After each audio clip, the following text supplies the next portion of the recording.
Whether it be to put all of Hollywood back in line or to fix a foul-mouthed interviewer, Ricky Gervais has developed a career out of uttering what everybody is too scared to say. He does not mind your position, your prizes, or your emotions, and that is the very reason why he is feared by celebrities. Come up, accept your little award, thank your agent and your god, and f*** off. The following are 9 occasions when disrespectful celebrities were totally put to the test by Ricky Gervais. Chapter 1. Joy Behar. The groping incident. It should begin with Joy Behar, who has groped Ricky the moment he stepped on her show. How did you touch in your germaphobe? No, they said keep it quick, just go and sit down. Oh, okay, so we can touch it? Yeah, of course. In addition to that, Joy even attempted to call Ricky a sexist. The last roast by Ricky quieted down the accusation of Joy throughout the interview. However, that was not the only occasion when Ricky had to smack Joy on her views of his sense of humor. That's the thing about offense, isn't it? When people say they're offended, it's that just because you're offended, it doesn't mean you're right. When you attend the Golden Globes, you are more often than not politically incorrect. So that is what is the matter with offense, is it? Telling people that they are offended does not imply you are correct. Offense is a matter of feelings, and feelings are subjective. You cannot second guess people. When you are going to please everybody, you are not going to please anybody. While Joy got off easily, the same can't be said for the rest of Hollywood. Chapter 2. The Golden Globes Massacre. The first person to be put on the chopping block was Felicity Huffman, whose admission scandal had sent her to jail. Look lovely, all dolled up, you came here in your limos, I came here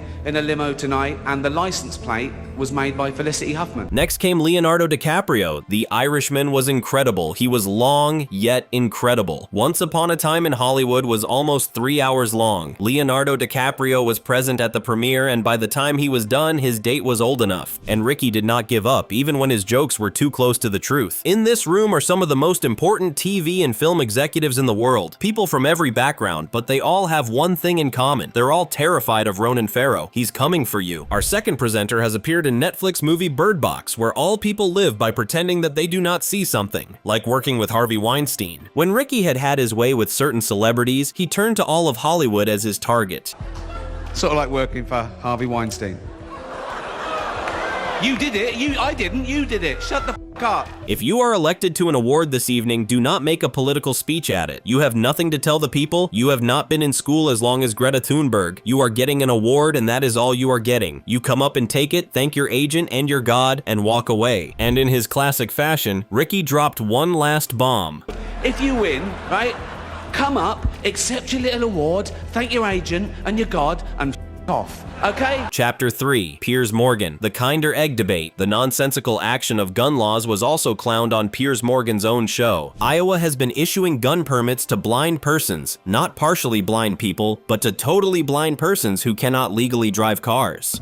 Just because they lost their sight, why should they lose the constitutional right to continue having a gun? Well, it's their constitutional right. They said that now that they were all sightless and they had a gun, what was the reason that they got sightless and should be deprived of the privilege? It was a work of common sense in Ricky. Chapter 4. Rebel Wilson and Ben Stiller. The Graham Norton Roast. Rebel Wilson and Ben Stiller were no exception, as their odd behavior on the Graham Norton show was also called out. It began when Rebel was telling a childhood tale. We used to go in like shopping center talent shows to attempt to win money. You can just walk into the middle of the shops, little local kids get up and perform. You can win about $10. Get up and do an act, and like you might win like $10. The answering of Ricky was quick. We would work together for a couple of days. I know. You're absolutely mental. I never dreamed you were this queer. Honest. No, you had it to yourself. We have been collaborating on a couple of days, and you are a downright nut in a pleasant sense of the word. However, luckily, Ricky moved his crosshairs when Ben Stiller talked about a gift that he had been given by Tom Cruise. Yeah, and when we wrapped that movie, Tom sent me as a gift those arms. What a beautiful case. I get movie stuff, but predominantly Star Trek stuff because I am a big fan of Star Trek. Chapter 5. Jonathan Ross. The sidekick treatment. Jonathan Ross has been criticizing Ricky since the beginning of his show. Only by a cameo appearance in the final episode. That's right. Finally landed the big one. Ladies and gentlemen, Mr. Ricky Gervais! But Ricky was not in humor to pass it off. It's like, you are my sidekick or something. You have been on the show so many times. And Ricky soon uncovered the TV reality of Jonathan. Yeah, we think it's funnier. You're a film reviewer. You should know these words. That was like a proper answer to a proper question then. I know. So you'll cut it out. You are a film critic. You ought to be familiar with such expressions. And whenever Jonathan dropped after that, Ricky seized his opportunity to get another jab in. Chapter 6, Mel Gibson, the 4-time SmackDown. Mel Gibson was called out 4 times. First, during the Emmys. Mel Gibson, come on. No, come on.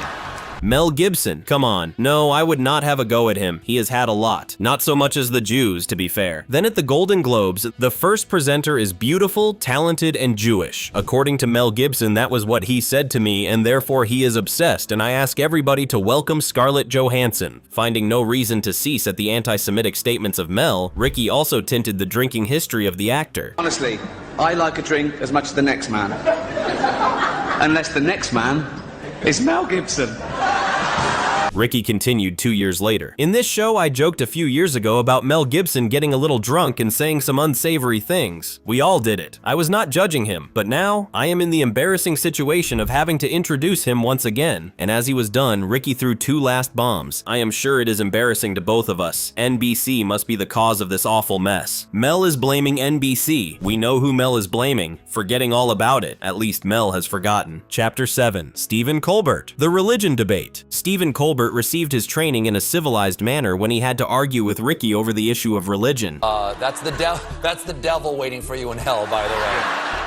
Would you want to debate the existence of God? Okay. Oh, people have been arguing that is the devil you will see in hell, by the way. But Ricky patiently taught, I do not need to believe in science. I do not need to believe in order to know that when I jump out of a window, all other people who jump always crush to the floor due to a phenomenon described as gravity. You would be raped by Satan. Why something and not nothing? That is not at all a sense. You would like to yield the argument? It is not how, why, but how. So you know you believe in one God, I suppose you do, in 3 persons. So in short, you believe in 2,999 fewer gods than I do not believe in. Stephen tried to one-up Ricky. Everything in the universe was once crunched into something smaller than an atom. But you don't know that.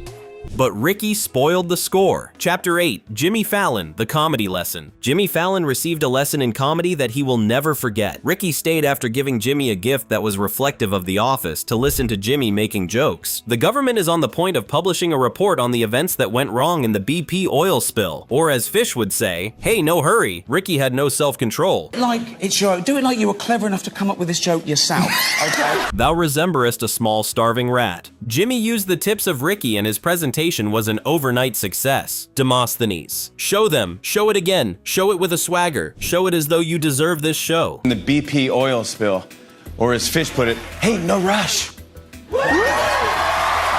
Jimmy made a second attempt and it was successful. Ricky departed shortly, yet not without a parting slight salvo. Listen, I do it all in my job. I am a comedian. See you later. Chapter 9, The Golden Globes. One last beatdown. And just as Ricky had taught Jimmy about his own show, he had been roasting Hollywood on its own stage. 2 birds were taken down in a single joke. The Golden Globes are to the Oscars what Kim Kardashian is to Kate Middleton. In other words, a little noisier, a little less classy, a little more inebriated, and a lot more readily available. Justin Bieber was next in line to get blasted when Tim was through. And even when he had shot several of the best celebrities on the top shelf, Ricky had managed to demonstrate he was not even a bit afraid. Ricky Gervais is not scared of killing celebrities in any arena. It can be the Golden Globes, a late-night talk show, or a morning newscast, but he executes it with the same unfiltered honesty and razor-sharp wit. He is not interested in your feelings, your fame, or your fortune, and that is why we just cannot stop watching. Thanks for watching, like and subscribe for more videos, and tell us in the comments, what was your favorite in the celebrity roast? We shall meet in the next.